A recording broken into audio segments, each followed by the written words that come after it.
Bienvenidos a una nueva sesión del programa de Educación para la Salud, ¿Quién dijo miedo?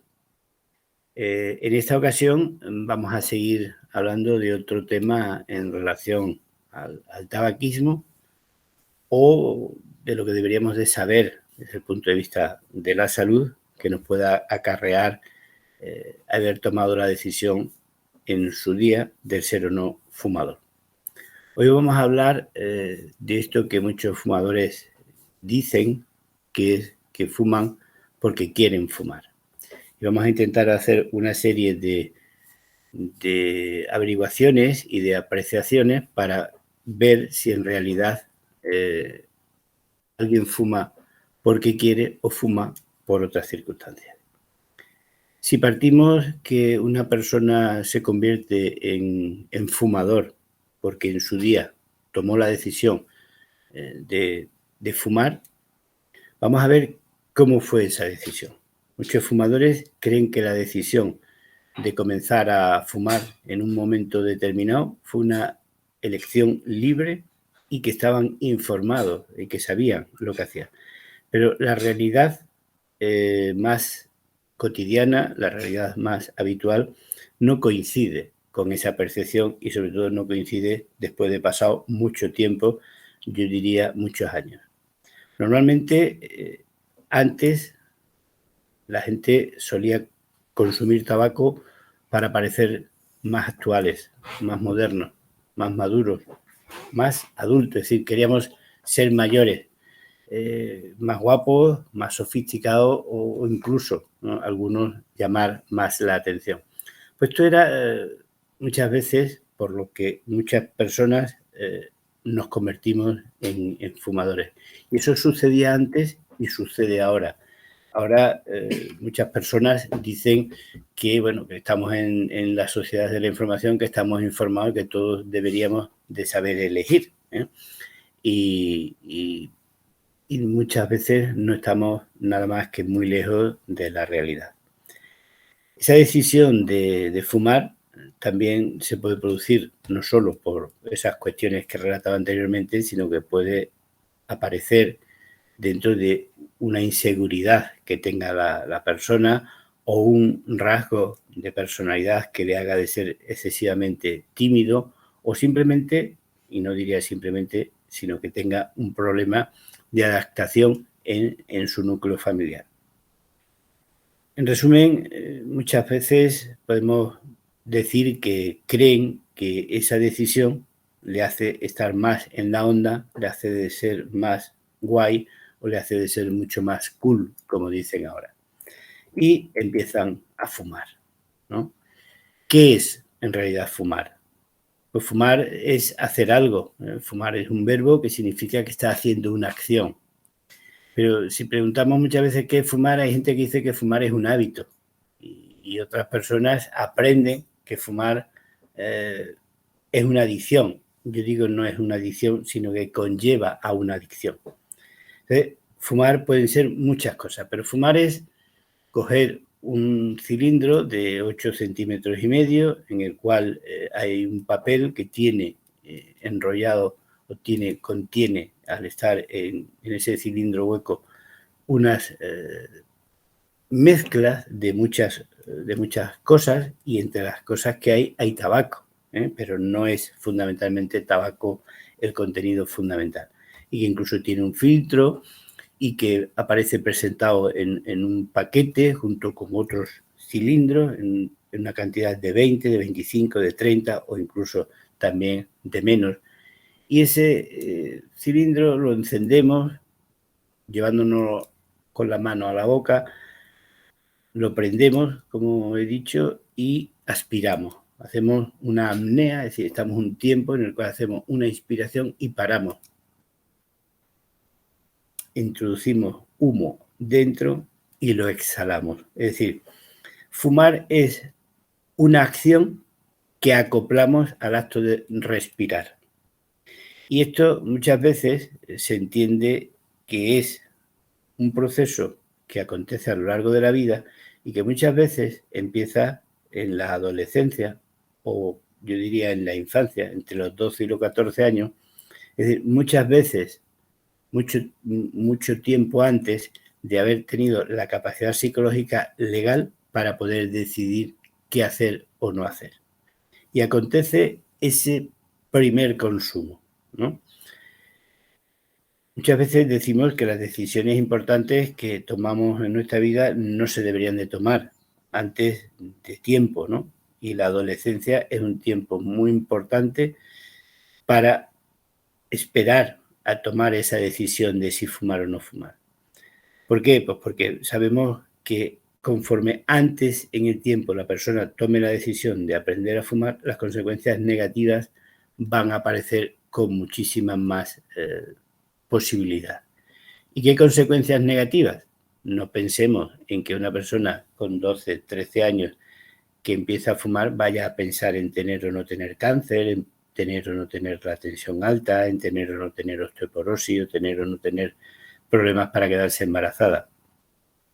Sino, me refiero a que el principal problema lo va a adquirir por hábito, por costumbre, por tiempo haciendo una cosa que muchas veces decimos que cuando lleva más de un año, en torno entre 1 y 2 años, de hacerlo de modo regular, que es lo que hace un hábito, es decir, algo que es periódico o algo que se repite o algo que tiene una cierta frecuencia, y que cuando sobrepasa una determinada cantidad, que en este caso puede estar en torno a los 100 cigarrillos a lo largo del último año o de los últimos 9 meses, hace que comience su afición por la nicotina. Y digo afición porque no es adicción todavía. El individuo se aficiona a hacer algo, algo que en principio es desagradable, pero que lo convierte en algo agradable, sobre todo por lo que espera, por las expectativas que tiene. Hay otra cuestión muy importante, no solo de cuándo tomar esa decisión, sino de cuál es el entorno que hace que ese individuo tome o no tome esa decisión. Muchas veces el papel que ocupa la familia y el papel que ocupan los educadores, que son las personas que están más tiempo con estas personas de corta edad, desempeñan un papel importante en la promoción de ese consumo de tabaco.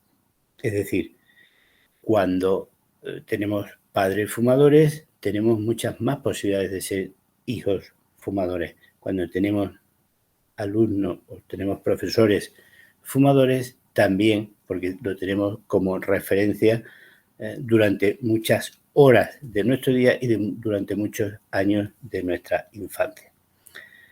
Así pues, tenemos que saber que los adolescentes cuyos padres son fumadores tienen una probabilidad de riesgo de convertirse en fumadores de un 50%. Esto no quiere decir que la mitad se vayan a convertir en fumadores por el hecho de que sus padres lo sean, sino que tienen el 50% más de posibilidad. Y esto no es a mí me tocó o a mí no me tocó, o mis padres fueron fumadores y yo no lo soy, sino que es el riesgo que tienes o que tenías cuando tenías esa edad. Porque los niños no solo hacen o dejan de hacer lo que se les dice, sino que hacen lo que ven. Y un niño de padres fumadores está viendo a sus padres fumar no desde que nace, sino que ya lo está viendo de fumar incluso desde el vientre materno, como hay estudios que demuestran que desde incluso el momento de la concepción ya esa persona está aumentando esas posibilidades de convertirse en un fumador. Pero si esto no fuese suficiente, es decir, la decisión, el entorno, la familia, el educador, tenemos que tener en cuenta que pueden influir otros aspectos u otras personas u otras cosas de nuestro entorno. Y ahí es donde entran el grupo de amigos. Los amigos que tiene un chico muchas veces no los elige, sino que son los que les toca por el momento en el que vive y son con los que se encuentran y son con los que inicia sus primeras relaciones de socialización fuera de su familia. Y muchas veces no consiste en que nuestros padres nos eduquen correctamente, ni que nuestros profesores nos enseñen correctamente, sino que el grupo de amigos se encarga de que puedan sucederse estas cuestiones y que no nos gustaría o que parece que no es indicado que aparezcan por otras. Y se comienza a fumar como un mecanismo de integración en ese grupo en el cual hemos o nos han incluido por otras cuestiones de la vida. Y hacer una cosa que la hacen los demás, pues tiene sus riesgos, ¿no?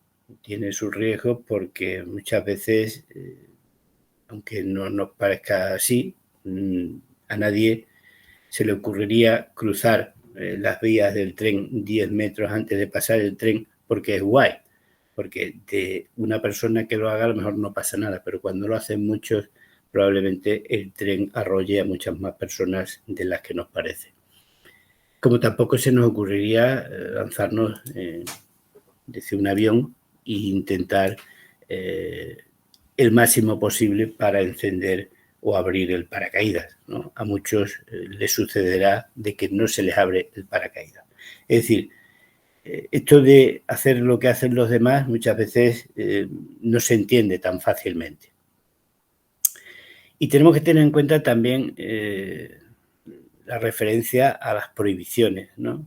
Sí, las prohibiciones absolutas, tanto de que te las hagan tus padres como te las instalen por otras instancias sociales, no evitan que se pruebe el tabaco, no evitan de que no se produzca ese consumo, porque es una característica que es importante en todos los adolescentes, el morbo por lo prohibido. Es decir, lo prohibido atrae. Y muchas veces confundimos las prohibiciones, esas prohibiciones que tenemos en casa, esas prohibiciones domésticas, con las prohibiciones legales que hay a nivel estatal o a nivel de comunidad autónoma o a nivel local. Y ya hablaremos en otra ocasión de cómo influye estas regulaciones en los consumos de tabaco, porque sabemos que cuando no hay regulaciones es muy difícil encontrar ambientes libres de humo de tabaco, puesto que son la norma que ha imperado hasta hace relativamente poco tiempo. Y sabemos, sobre todo por estudios y por comprobación en países, sobre todo en países del norte de Europa, en los cuales sabemos que se ha empezado con una regulación con respecto al consumo de tabaco y se estableció estos espacios libres de humo, como son ahora nuestros colegios o como son ahora muchos de nuestros centros de salud o muchos de nuestros hospitales. Se estableció hace mucho tiempo y eso ha conseguido de que cada vez sean menos el porcentaje de jóvenes que se inician en el consumo de tabaco. Así pues, las normas no son medidas que sean opuestas a la educación y que sirven para un determinado fin. En este caso es que se inicien al menos no tan pronto en el tiempo, sino que se retrase esa edad de inicio. Una cuestión que muchas veces tampoco las personas consideran importante, pero que desde el punto de vista de la adicción, las personas que tratamos este tema, pues sabemos que goza de una gran importancia. Lo mismo que goza de una gran importancia ese factor a través del cual se extiende esta enfermedad, que es el factor de la publicidad. Los factores sociales van estrechamente ligados a un factor propio de un mercado. Y en este caso es la publicidad de la que se valen para poder vender sus productos. Los objetivos principales de la publicidad del tabaco son, no cabe la menor duda, que aumentar el número de personas que se inicien en el consumo de tabaco porque van a ser los futuros consumidores. Y también la publicidad va a tratar de que la persona que quiera convertirse en exfumador tenga las suficientes dificultades como para que vuelva a fumar. Es decir, la publicidad lo único que consigue es aumentar la producción y las ventas. Tanto por ciento de fumadores desciende si esta publicidad se regula y si conseguimos que la publicidad no influya tanto. Pero si os fijáis, podemos decir, hay gente que se atreve a decir que ahora fuma menos gente que fumaba porque a los que conocemos han dejado de fumar. Y no tenemos en cuenta, ahora que estamos escuchando a través de esta invasión que está haciendo Rusia en Ucrania, que la gente tiene que emigrar, tiene que irse a otro sitio. Pues nosotros, nuestro país, es un país que recibe inmigrantes y los inmigrantes en mucho porcentaje son fumadores. Y eso es algo que hace que las cifras de personas que dejan de fumar no desciendan, porque están aumentando por esas personas que suelen ser, desgraciadamente, consumidores. Las tabacaleras encuentran un recambio en las personas que fallecen, porque sabemos que el tabaco mata, eso no es un mantra, es una realidad. Sabemos que el tabaco mata y para reponer a esas personas que fallecen necesitamos que otras personas se inicien en el consumo de tabaco. Y el vector que hace ese efecto es la publicidad.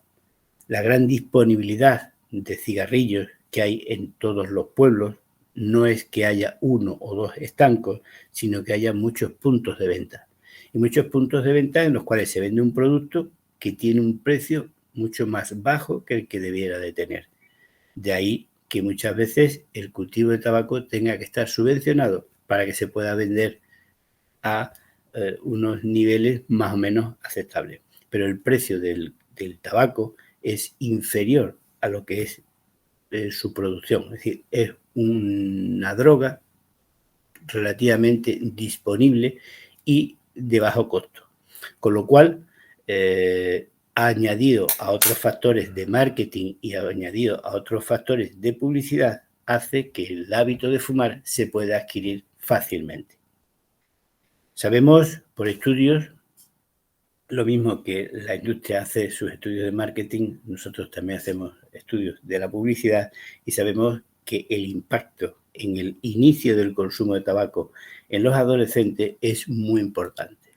1 de cada 3 adolescentes sufre el impacto de la publicidad.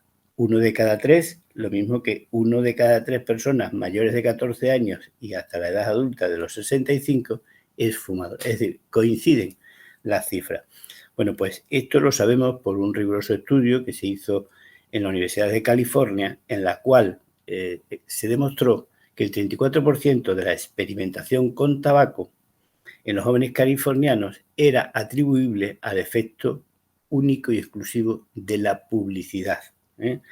Una influencia que era comparable a la que he referido anteriormente del grupo de amigos o del entorno en el cual se desarrolla ese joven. Bueno, pues ese estudio que se hizo en California, que está en los Estados Unidos, se hizo también en nuestro país, en Zamora, en Fuentesaúco, y lo realizó precisamente una persona que yo conocí en el máster de tabaquismo, y demostraba que los jóvenes en edad escolar, los jóvenes de instituto, se comportaban de una forma idéntica a cómo se comportaban los jóvenes en California, con respecto a la sensibilidad en relación a la publicidad del tabaco. Por lo tanto, lo que sucede en Estados Unidos sucede en nuestro país. Y eso es lo que nos hace de saber todas estas cosas sin que tengan que suceder. Por eso muchas veces sabemos lo que nos puede pasar, porque esto ya viene pasando en otros países desde hace mucho tiempo. Así que ir aprendiendo que comenzar a fumar no es una conducta muchas veces condicionada solo por la presión del entorno, solo por la presión familiar, solo por la presión social, sino que el efecto de la publicidad, el efecto de los anuncios es tremendamente importante. Y como estáis viendo a lo largo de la presentación, estamos viendo unos dibujos animados que en Estados Unidos llevan más de 30 años emitiéndose y en los cuales se han tratado, y muchas veces casi que con una forma premonitoria, muchas de las cuestiones que luego han ido sucediendo en la vida. Bueno, pues aquí tenemos un ejemplo de la publicidad, cómo se llega a través de una determinada marca de tabaco que tiene un determinado color, que usa unos espacios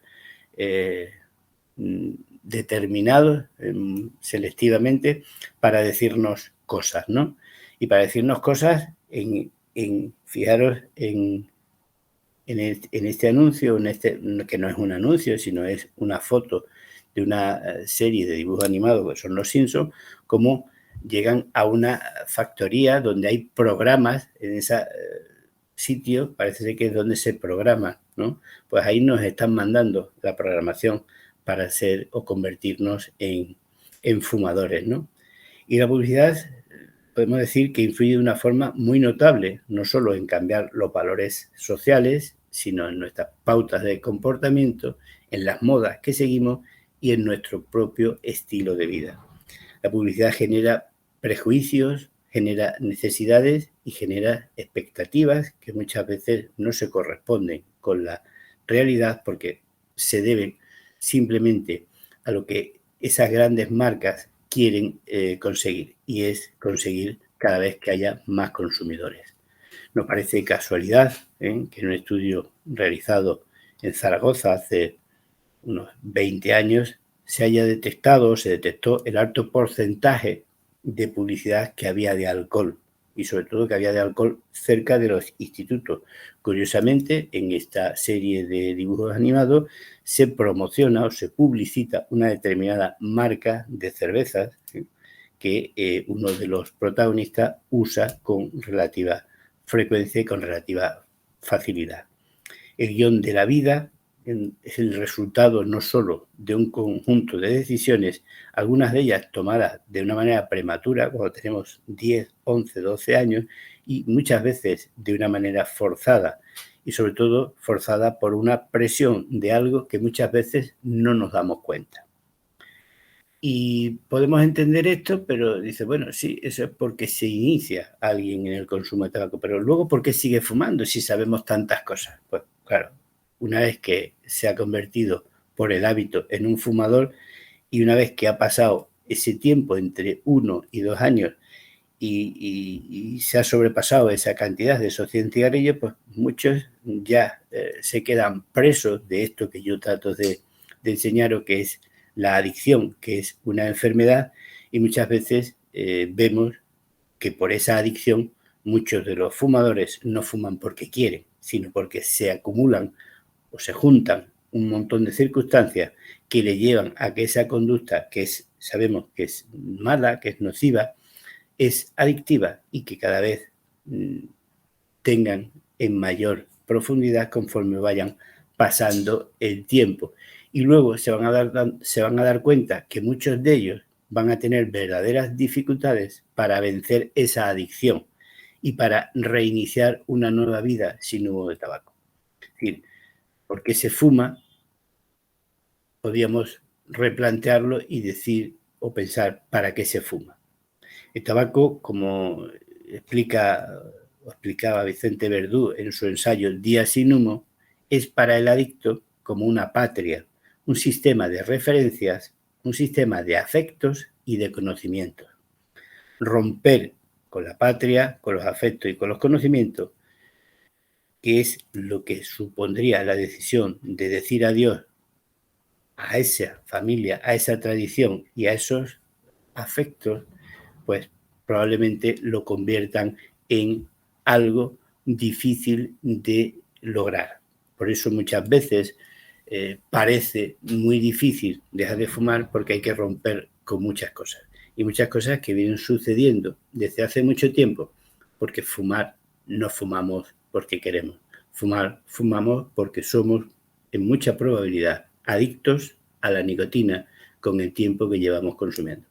Así que esto es lo que queríamos contar con respecto a muchas veces si nos planteamos que fumamos porque queremos o empezamos ya a plantearnos que fumamos porque se producen un cúmulo de circunstancias. Muchas gracias y nos vemos en la siguiente sesión. Hasta la próxima.